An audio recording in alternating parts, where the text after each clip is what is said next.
So PlayStation recently announced that starting in 2028, they are moving away from producing physical discs for new games. What do you mean by that?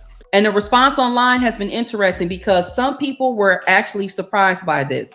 But was this really surprising?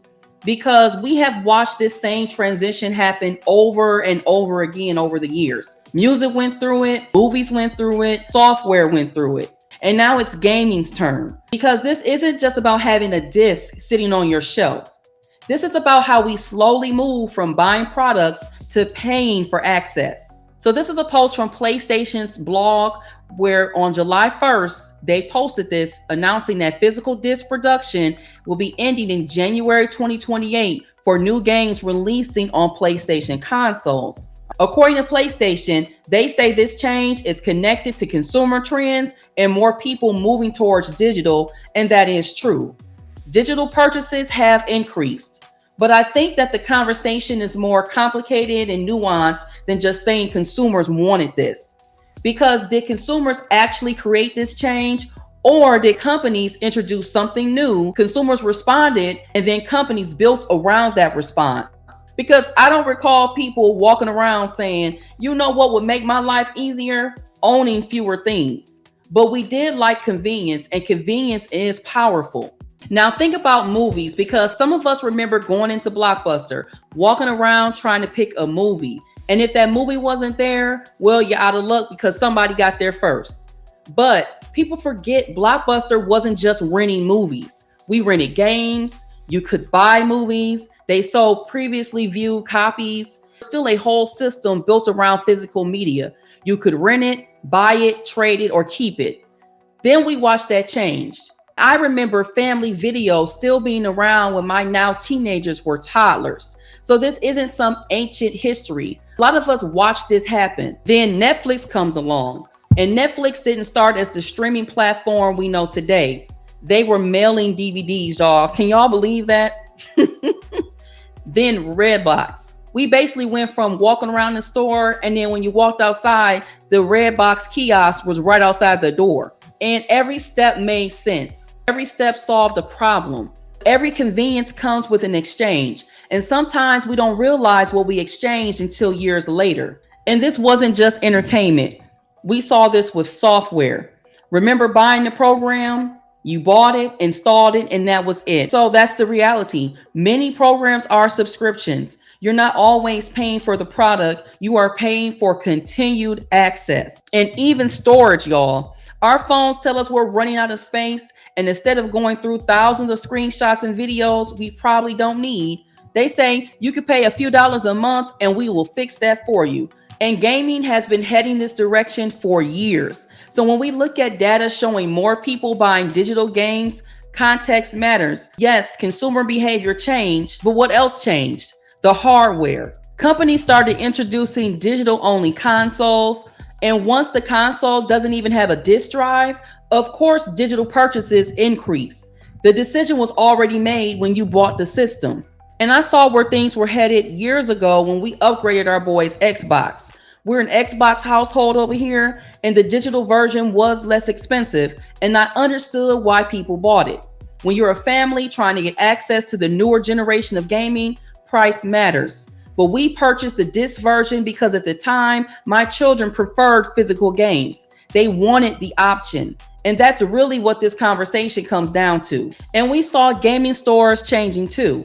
GameStop closing stores was another signal that the market was changing, but those stores were part of the gaming experience. You bought games, you traded games, you bought used copies.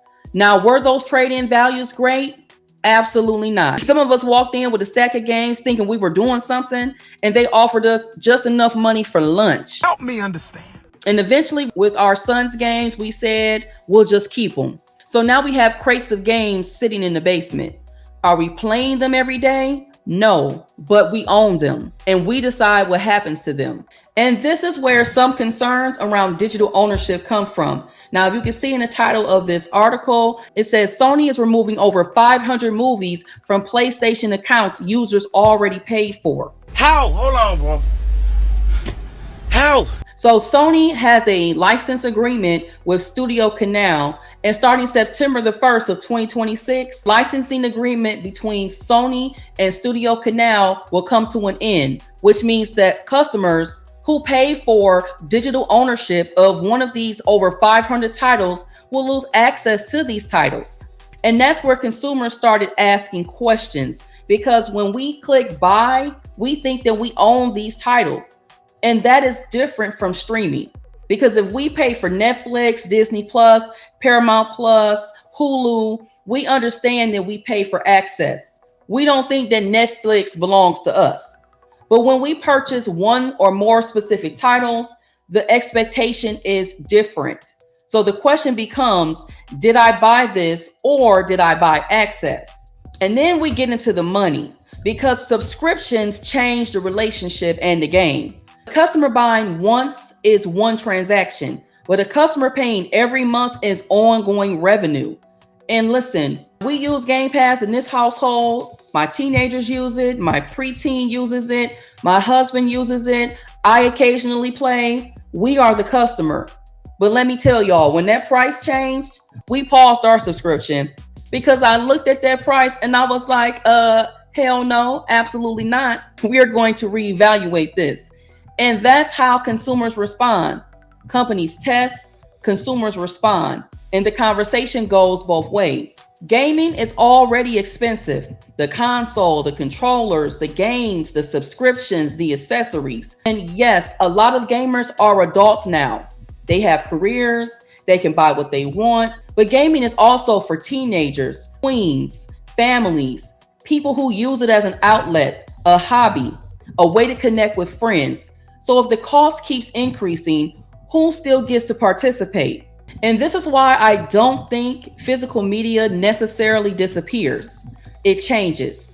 Look at vinyl, for example. Streaming exists, but people still buy records. My family literally goes to a record store every few months, and this place has been around for decades. People still buy Blu-rays, DVDs, physical games. People still shop at thrift stores, GameStop, Disc Replay, local trade stores. Maybe physical media becomes more of a collector's market, but obviously there are still people who value owning something. And that brings me back to my questions. Are consumers driving these changes? Are companies creating new options and then building around our response? Is convenience still worth the trade-off? And when everything becomes digital, what happens to ownership? Now, let me know your thoughts. Are you someone who prefers everything digital? Are you still holding on to your physical games, movies, books, and records? Or are you somewhere in the middle? Because I think this conversation is much bigger than PlayStation. This is how we interact with almost everything we buy. And if you enjoy conversations where we look beyond the headline and talk about the bigger picture, make sure you're subscribed. Thank y'all for watching, and I will see y'all in the next conversation. Peace.